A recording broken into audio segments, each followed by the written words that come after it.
Hello YouTube and welcome to GrunfWorks. This is episode 73 of the Interplanetary Voyage of Exploration. And in previous episode we have designed our experimental shuttle simply out of the desire to actually do something that would be kind of interesting and fun. Well, today I want to give it a purpose. So we will be doing a little bit of rework when it comes to this shuttle, and I do want to actually extend it a little bit. So I want to put one additional cargo bay at the back, and then we would be basically using that one to be able to launch a certain parts of the space station to the orbit and maybe even to Minmus. So it might sound a little bit too ambitious, but let's see where we get at. So, first things first, double cargo bay. And now I'm looking for how to actually place all the components I need. So, I'm putting a docking port. I already have RTGs and stuff, so I'll be just putting the docking port, and then I will be putting probe core. And then I'll be putting the RCS, and then I'll be putting the actual station parts. So let's see where we end up at. The idea would be that we can use this component. This is like first designing a small tug that I will be able to disconnect later, and then I'm putting the, I think it's colony center, or what is it name? So I'm just now putting a docking port in between, and I just want to make sure that I attach it correctly. Yeah, something like that. Agricultural, yes, I will be putting agricultural model and also agricultural parts, I guess. Aeroponics and agricultural, sorry. Okay, so that puts stuff in the cargo bay. I will rework that a little bit later, maybe just before the launch and stuff. So this is like still a little bit more to test and see how it will fare. So now I'm just turning that stuff, that engine back, and see how well it would look like, and putting like a single nuke at the behind. And it doesn't look pretty. And the fuel is also, I forgot that the fact that it uses liquid hydrogen, so I just decided, well, not really the point, so yeah, doesn't really look cool. Alright, let's see what else we can do. Put this one directly. No, not really. Okay, let's see what else we can put in. Let's see if we can put a big maybe saber at the back, like the medium saber. And I'm trying to look to see if I can find a pre-cooler or something. I'll put it like this and then put maybe a saber. Something like that. And I guess maybe that could work. Let's put these two behind. And then we will put, I guess, the nukes on top and bottom. Yeah, so I would be basically running with 6 small sabers, 1 medium saber, and then 4 nukes. And that gives me thrust to weight of 0.72 at the moment. This will drop down as I add procedural wings and all that stuff. So rest assured, we will once again, I guess, end up at our regular 0.58 or something. So let's just see. I'm now just making the wings, making sure that we put them correctly, and they're a little bit too thick for my taste, so I'm gonna adjust the thickness. I like my wings to be nice and thin. Well, obviously not too thin, but not too thick either. So yes, let's see how. And then wingtips. It's kind of my signature thing. I really like putting wingtips on my space planes. because, I mean, they look cool, and from the far perspective they do add some stability. Not too much, but a little bit, yes. Okay, second pair of tails, and I really like these guys rather than the whole moving ones because of the same thing, stability with far.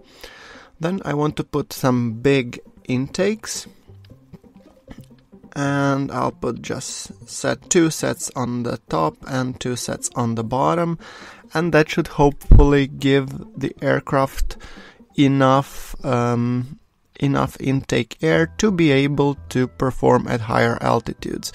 What I'm hoping to achieve is to have enough intake air for this aircraft to have a ceiling on the air-breathing engines of around, let's say, 30, maybe 32-ish.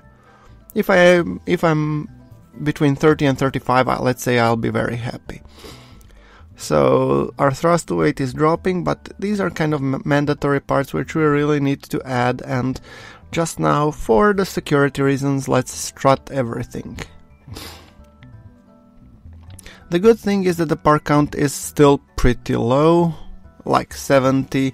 I hope to be at, once we actually finish up, to be at most around, I don't know, maybe 100, 120, worst case scenario. So I'm just kind of strutting these engines because usually I've seen this like be doing flapjacks when I'm kind of on ascent, and I don't want to have flapjacks on my ascent. So big air brakes, and I want to put a lot of them because this is a very heavy SSTO. It has to be able to basically slow down in a moment's notice, so that's why I want really large air brakes. And I want a lot of them. And as you've seen most of my SSTOs, I have 2 pairs. One is basically like a fewer air brakes that kind of just slows the airplane gently on descent, and the other part is the hard brake air brakes, which basically I need to use when just before aligning the aircraft on the final approach. So basically when we are re-entering. And now it dawned on me that basically this small fins just won't cut it. So I've decided to actually take bigger ones. And I was first looking at how I could actually put like the bigger ones, but then again, none of them gave me a good enough authority to be able, and the flexibility that I needed. So I once again decided to go with the procedural, and this time I'm using all moving wing. So these guys will be like a huge actually control surfaces that are moving up and down. So yeah, whether or not that will be able to work, I have no idea, but I kind of like the design, how the space plane looks, and I'm just now making sure that all of my sabers and stuff are put in correctly. So, and then we have to look and calculate the delta V and I guess everything else. So yeah, let's just give it a look. How are we looking? Thrust, delta V wise and all that jazz. Delta V 5.3, not stellar, but I guess I can live with that. Internal components are strutted, however, if you notice here, I'm basically have decided to just remove the central component because I was thinking I wanted really to design this part correctly. So that was just a placeholder for me. So when I'm designing that, I'm also using a small tug. So yeah, I just have to make sure that I have all the components. So it has to have its own battery. It will need to have its own RCS thrusters, a little bit maybe SAS as well.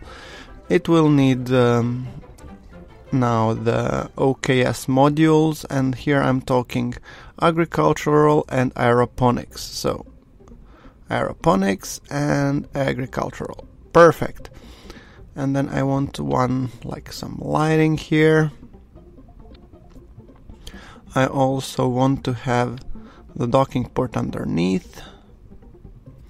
So let's call it utility UKS deploy tug with aeroponics. Perfect. Then small octagonal strut, the key to success in KSP.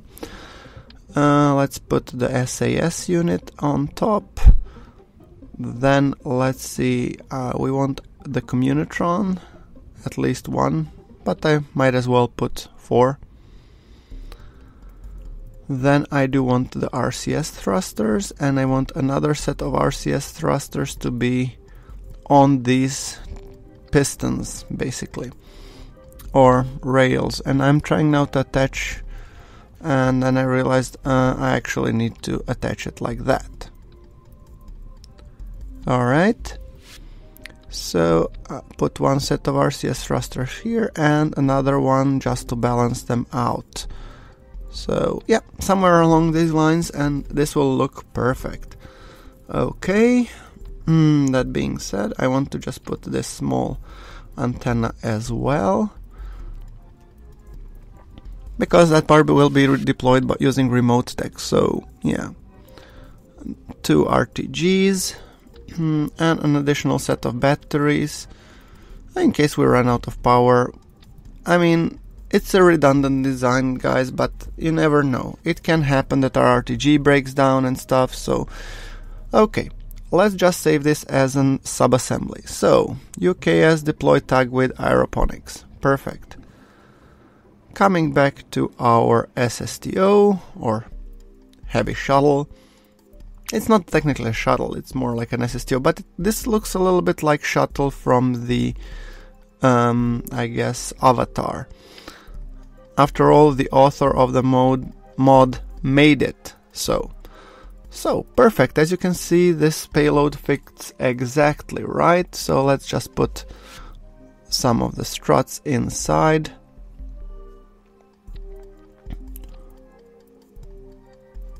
I want the struts to be holding this guy good. Yeah, and let's see, what else do we need? I'm thinking some lights for the cargo bay. Perfect. And as you can see now, guys, once this is assembled, we are landing at a roughly 130-ish part count, which I think to be pretty decent. Once again, let me just put quickly the ejection module, and since I don't know if I will be deploying the ladders, I don't know. I'm thinking to put the ladders or not, but come on. Ladders have been the bane of my space program, so I think I'm just gonna hold off the ladders for now. And if anybody asking, guys, that's just called experience. Alright, so yeah, let's see. Putting 2 more air brakes at the bottom. Let's just see, air brakes. I do want some air brakes at the bottom, please. Let's just fix the landing gears. I want to be putting all but the last 2 components of the landing gears just slightly behind the center of mass so that we are able to take off. And then I want 2 sets of air brakes, which I will be putting in the custom group 10. Wonderful. Okay, that being said, I'm thinking also I'm gonna put 2 small parachutes, and those parachutes I want to make sure that they are basically drag chutes, and let's say planned landing speed around 70 meters per second. Make them big, and those will be marked on the group 8. So if push comes to shove, I want to make sure that I'm putting the group to 8, and that one, when it comes to speed landing, I just want to make sure that I land quickly enough. So, and since this is a complex craft, I have a lot of things that I need to write down. I have decided to put an info drive, which is actually very useful, and here I can actually see like landing gear, and I want to basically be able to toggle the rear landing gear, so yeah. Cool. I'm overall pretty happy the way that looks. And maybe, guys, this is a little bit repetitive for you, but I really need to test before I start making manned missions. So I will be testing this SSTO as well. Okay, accelerating 120, yanking up on the controls, raising the rear landing gear, and we are airborne. Our thrust to weight is not stellar, not in any way, 0.56, come on, it's abysmally low. But then again, as we consume fuel, I'm expecting our delta V to actually rise a little bit, and also our thrust to weight to rise as well. So yes, we are actually... Oh, this is a nice screenshot, by the way, and we are following very shallow ascent. We have a heavy payload, and we need to go pretty far with it. That being said, I have actually forgotten one thing, and that's docking port. What I'm hoping to be able to achieve, actually, guys, is I'm thinking that I might dock, and I have also forgotten the RCS on this shuttle. So clearly there are few more things that I will need to add, and those all will add weight. However, maybe I'll use first this guy to actually see if I can get to orbit, because that's kind of my primary test at the moment. Once I see that I can do that, then I'll add the rest of the components just to make basically sure that it works well. So, yes, our ascent is slow and painful, but we are already going 770, and our thrust to weight is already at 0.65, which means it's climbing. So as soon as we get in the area around 30-ish, I'm hoping that we will fare much better. So far, all in all, I'm pretty happy with the result, and I'm trying to keep my nose up as we are accelerating. And I'm curious how much delta V I will have left once I actually engage the engine. So I'm now trying to go as fast as I can in the atmosphere still. So, okay, we are now at roughly 30-ish with our intake air usage being at 10%. That's great. That means that we might even be able to push it up to 40. If we manage that, then we're pretty much almost out of the atmosphere, and that means that we can actually save a lot of delta V. So our thrust to weight is now at 0.81, which is certainly promising. So as you can see, guys, low thrust to weight, yes, but this actually might be a blessing in disguise. So let's see how will that work. And also this craft is a little bit, dancing back and forth.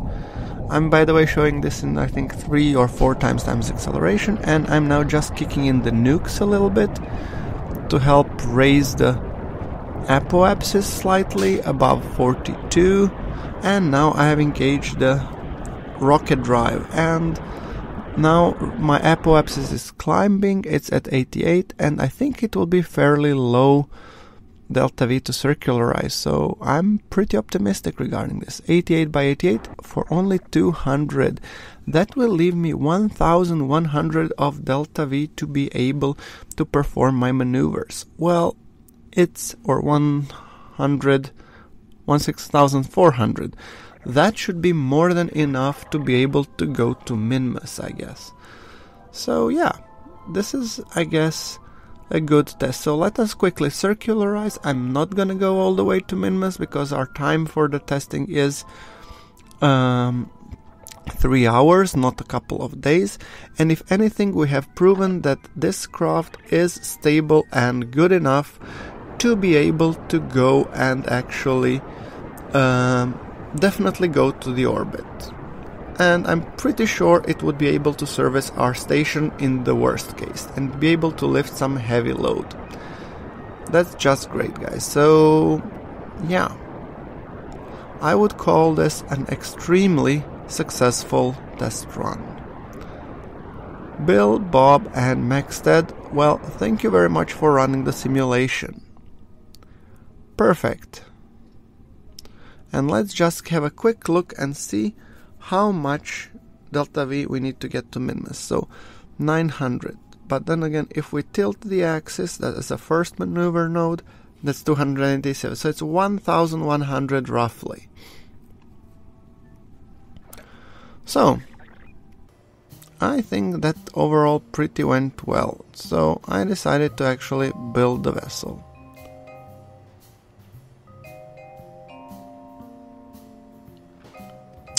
And yeah, I forgot to actually add the RCS and all that stuff that I talked about. What can you do? You live, you learn. So let's just recondition the launch pad, and our Kerbin to Eve window will be going in 18 days. So yes, that basically reminded me that there are a couple of things that I would like to launch, and one of them being the Eve Recycler.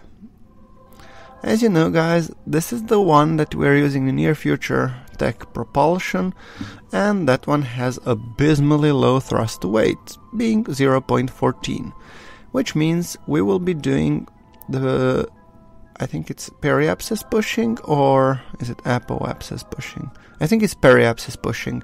Correct me guys if I'm wrong. Anyway, what I'm saying here, we will be doing a couple of orbits where we will be constantly burning for the same amount before and after the periapsis, sorry. And in that way, our apoapsis will always remain on the same inclination and everything, so we'll do it in a couple of, let's say, laps. So I'm now trying to align for Eve encounter. And the goal for this recycler is to go to Eve and to dock with our, I guess, Eve orbital. Because I don't want to make all of my stations using UKS, OKS.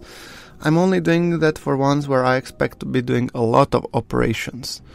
Whether or not I'll have a lot of operations at Eve, I'm not yet sure. Time will tell.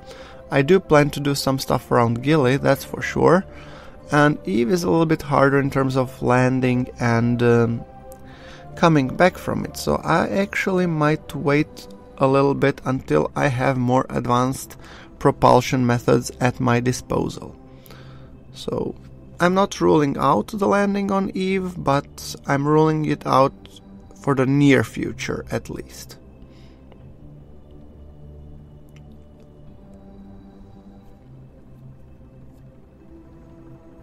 Okay.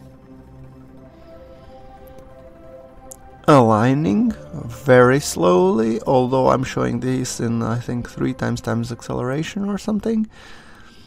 And just testing how long the burn would be, and it's I think 18 minutes. Beautiful. So yeah, let's make sure that we get close to the first part of the burn, and I think it's good that I've been at 130 by 130 because these burns will significantly push down my periapsis, at least for the starters. So, near future propulsion at work, ladies and gentlemen. By the way, I think given the amount of the burning time that I have, I think that will, once I actually manage to set up a successful transfer, I think this will be it for this episode. Yeah. I was thinking of skipping this, but then again, I think the design of the craft is quite interesting, and I think the long burns in some cases are justified, like this one. So, yeah. And also, this is one of the first examples of launching a heavy craft with low thrust, and in the future I'm planning, when I will be sending my, I guess, colonization missions to Eve or stuff, or Duna, that I will be also launching heavy craft with lots of components, and I'm guessing that one will have a very low thrust to weight. So I'd say this is a good dry run for that kind of test. So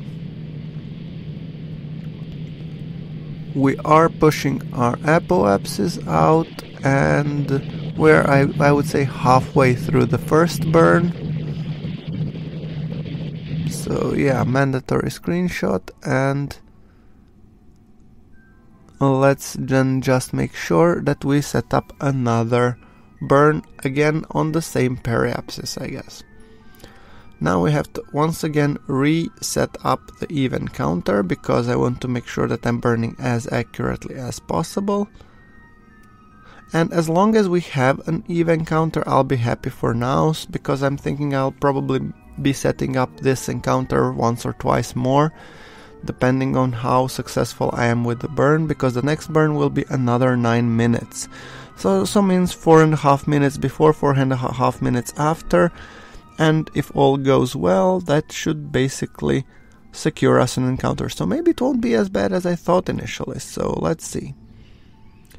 9765, and around 4:30 I'm kicking the gas. So yeah, hit it, and let's see.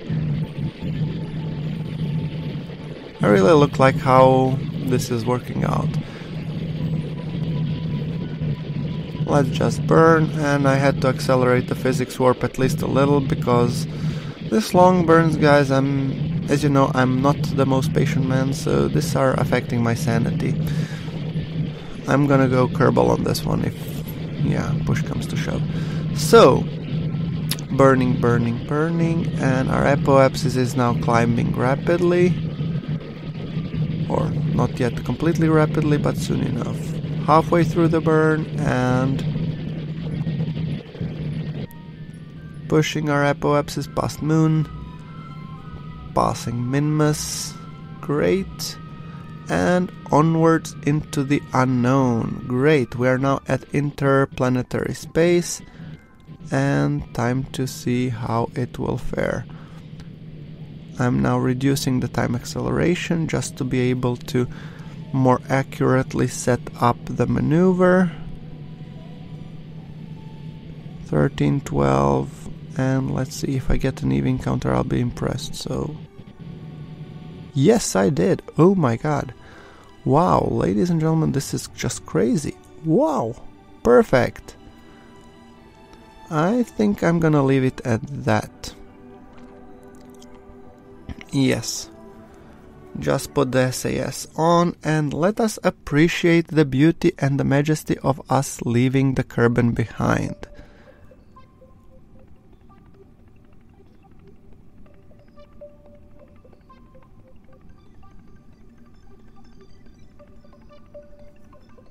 Beautiful, isn't it? By the way, a little bit of silence was intentional, just to let you appreciate the view. Okay, and leaving Kerbin until we get alarm for the sphere of influence change, because that is the one that I still want to do before I close off and call it the episode. So yes, let's see.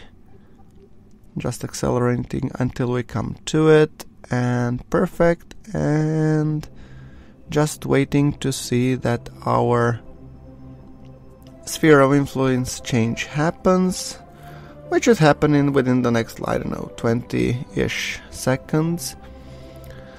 So yeah, that, guys, is pretty much the episode for today. I hope you liked the episode.